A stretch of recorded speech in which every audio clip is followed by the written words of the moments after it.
Assalamu alaikum wa rahmatullahi ta'ala wa barakatuhu. Yan uwa, ga ci gaban tarihin Annabi Suleiman alaihi salam. An ruwaito cewa Annabi Suleiman alaihi salam ya fita roƙon ruwa, a tare da shi akwai mutane da aljanu. Sai suka wuce ta gurin wata tururuwa, ta buɗe fuka-fukanta, ta ɗaga hannayenta tana cewa, ya Ubangiji, mu halitta ce daga cikin halittunka, ba mu da wadatuwa ga arzikinka, kuma kada ka kaba mu da zunuban 'yan adam, ka shayar da mu. Sai Annabi Suleiman alaihi salam ya ce wa waɗanda suke tare da shi, ku koma, hakika za a shayar da ku da addu'ar waninku. Akwai kuma wata kissa ta wadin namli, wacce Allahu subhanahu wa ta'ala yake cewa, kuma aka tattara domin Suleiman rundunoninsa daga aljanu da mutane da tsuntsaye, to su ana kange su ga tafiya har a lokacin da suka je kan rafin tururuwa. Wata tururuwa ta ce, ya ku jama'ar tururuwai, ku shiga gidajenku, kada Suleiman da rundunoninsa su kakkarya ku a halin su ba su sani ba. Sha'ab da Qaf suka ce, Annabi Suleiman alaihi salam ya kasance idan zai yi tafiya yana ɗora ahalinsa da masu yi masa hidima da sakatarorinsa a kan abin hawansa, su kuma dabbobi suna tafiya a gabansa tsakanin sama da ƙasa, iska tana rike da su. Sun tafi zuwa Yemen, sai suka bi ta Madina, wato birnin manzon Allah sallallahu alaihi wasallam a yanzu.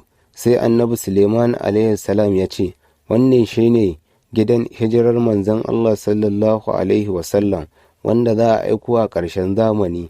Aljanna ta tabbata ga wanda ya bi shi kuma ya yi imani da shi. Sannan sai suka isa harami, sai suka ga gumakan da ake bautawa, waɗanda ba Allahu subhanahu wa ta'ala ba, sun kewaye ɗakin Allah. Lokacin da Annabi Suleiman alaihi salam ya wuce ɗakin Ka'aba, sai ɗakin Ka'aba ya kama kuka. Sai Allah subhanahu wa ta'ala ya yi wahayi zuwa ɗakin Ka'aba da cewa, me yasa kake kuka? Sai ɗakin Ka'aba ya ce, ya Ubangiji, wani annabi ne daga cikin annabawanka, kuma tare da mutane daga cikin masoyanka sun wuce ta kaina, ba su sauko gare ni ba, kuma ba su yi sallah a gurina ba, kuma ba su ambace ka a da'irata ba, kuma waɗannan gumaka ne a kewaye da ni, ake bauta musu bayan kai. Sai Allahu subhanahu wa ta'ala ya yi wahayi a gare shi da cewa, kada ka yi kuka, da sannu zan cika ka da fuskoki masu sujada a gare ni, kuma zan saukar da wani alkur'ani a cikinka, kuma zan aiko wani annabi daga cikin annabawa a ƙarshen zamani daga gare ka, mafi soyuwa a gare ni, kuma zan sanya wasu bayi a cikinka daga cikin halittuna masu yin bauta, kuma zan wajabta wa bayina wani abin wajabtawa, wanda za su yi ta kwaɗayin tahowa zuwa gare ka, kuma zan tsarkake ka daga masu bautar gumaka da shaiɗan. Sai Allahu subhanahu wa ta'ala ya umarci Annabi Suleiman alaihi salam da ya sauka ya yi sallah a cikinsa, kuma ya kusance shi da wani abin kusanta.